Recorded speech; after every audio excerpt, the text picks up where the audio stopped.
Saya nggak kebayang kalau misalnya gayanya Pak Purbaya ini misalnya dipraktekkan oleh menteri lain misalnya. Kalau ini diteruskan, itu bisa membuat pemerintah kelihatan lemah. Pemerintah kelihatan nggak solid, pemerintah kelihatan gampang untuk dipecah belah, gampang untuk diadu domba. Ini bahaya nih persepsi ini kalau dikembangin lama-lama. Misalnya menteri berantem sama gubernur. Itu mungkin hari ini kita melihatnya jadi hiburan, nggak apa-apa sementara. Karena waktunya masih sebentar. Tapi kalau lama-kelamaan orang akan melihat ini sebagai ketidaksolidan pemerintah. Padahal soliditas pemerintah itu penting sekali. Setiap hari nyetrum orang, ya itu kayaknya nanti akan ada backfire lama-lama. Backfire. Karena semua orang sudah disetrum gitu loh. Dan yang disetrum ini mungkin nanti akan melakukan fight back. Gitu. Sekarang aja kan gubernur Jawa Barat fight back. Nanti gubernur mana lagi fight back. Nanti takutnya menteri mana lagi juga fight back. Like, komen, yang subscribe semoga rezekinya lancar. Tapi setelah kita lakukan kebijakan yang mungkin untuk sebagian kalangan agak drastis, agak ceplos-ceplos, tapi ini berhasil mengembalikan sentimen masyarakat ke pemerintah.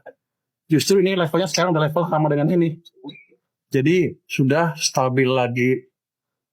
Jadi stabilitas pemerintahan amat baik di mata masyarakat. Kecuali di mata orang itu ya. Kenapa? Kan daya belinya juga membaik, daya beli sih ini. Ini kita konsumen nih turun karena ekonomi buruk. Ketika ekonomi bagus, ini kesana naik lagi. Ini sama ini ada korelasinya. Ketika ekonomi buruk, mereka nggak suka pemerintah. Makanya banyak yang besar-besaran.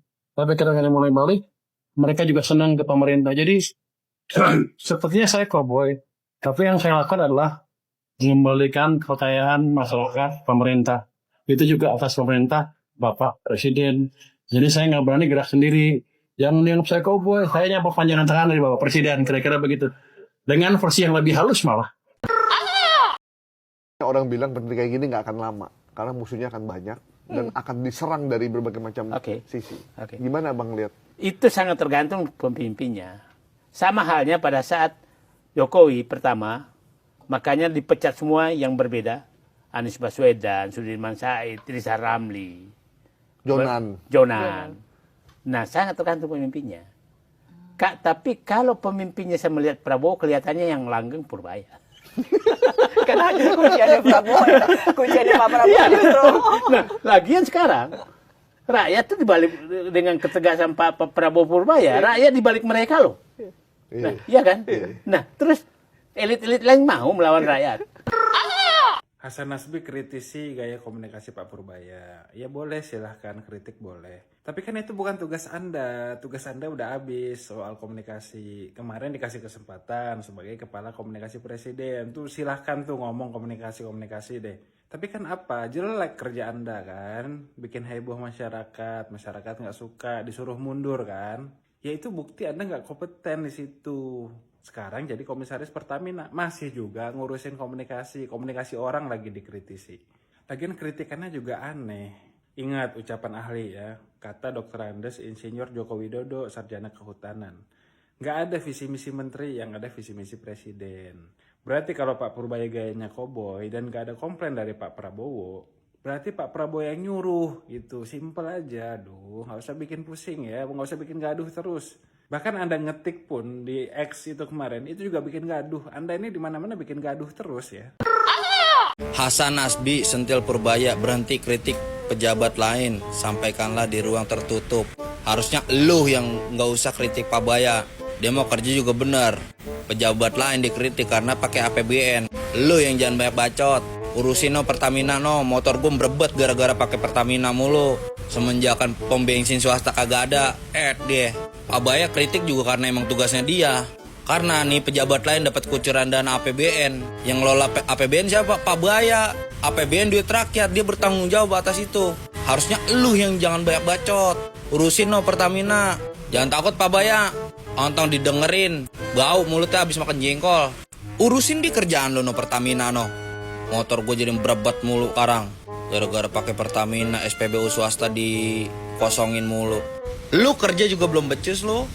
Pakai ngomentarin orang lain lu. Gua gablokin lu. Medad banget lu. Assalamualaikum warahmatullahi wabarakatuh. Kembali lagi di channel Konoha TV. Hasan Nasbi, mantan orang dalam pemerintahan yang sekarang menjabat menjadi komisaris Pertamina, menilai bahwa komunikasi Menteri Keuangan Bapak Purbaya Yudi Sadewa bisa berbahaya. Hasan Nasbi pun mengatakan, kalau pejabat saling sindir di depan publik, publik bisa salah paham. Pemerintah bisa kelihatan enggak solid dan itu rawan dimanfaatkan untuk memecah belah. Bapak Purbaya pun membalas kritikan Hasan Nasbi tersebut dengan data. Dari hasil survei yang dilakukannya, dia menyampaikan bahwa tingkat kepercayaan masyarakat kepada pemerintahan itu meningkat. Banyak dari netizen pun mengomentari kritikan yang dilontarkan oleh Bapak Hasan Nasbi. Menurut netizen, mereka percaya akan kinerja dari Menteri Keuangan yang sekarang dengan gaya yang ceplas-ceplos, sehingga membuat beberapa pejabat mulai tersindir atas kritikan dari Menteri Keuangan tersebut. Netizen pun menambahi, selama kinerja dan kritikan yang dilontarkan Bapak Purbaya memihak kepada rakyat, rakyat selalu mendukung kebijakan-kebijakan yang keluar dari Menteri Keuangan tersebut. Bapak Said Didu pun mengomentari kritikan Hasan Nasbi tersebut, jikalau Menteri Keuangan atau Bapak Purbaya Yudi Sadewa ada di zaman pemerintahnya Bapak Joko Widodo, mungkin Pak Purbaya sudah dipecat. Akan tetapi melihat pemerintahannya Pak Prabowo tidak mengomentari atau santai saja dengan kinerja dari Menteri Keuangan yang baru sekarang ini, Pak Said Didu pun mengatakan sepertinya yang bakalan kalah adalah Bapak Hasan Nasbi. Dari kebijakan-kebijakan yang dikeluarkan oleh Bapak Purbaya Yudi Sadewa sendiri, dia mengatakan bahwa saya nggak mungkin jalan sendiri. Saya adalah tangan panjangnya dari Bapak Presiden Prabowo Subianto. Jadi kebijakan-kebijakan yang dikeluarkan sekarang adalah perintah dari Bapak Prabowo Subianto, Bapak Presiden Republik Indonesia. Oleh karena itu, Menteri Keuangan sekarang pun berani ceplas-ceplos, sindir sana sindir sini, pejabat-pejabat yang nakal. Kalau menurut kalian gimana guys? Apakah setuju dengan kebijakan-kebijakan yang dikeluarkan Menteri Keuangan sekarang, Bapak Purbaya Yudi Sadewa, yang berani mengkritik pejabat-pejabat yang aneh-aneh sehingga membuat mereka ketar-ketir? Silahkan tuliskan pendapat kalian di kolom komentar.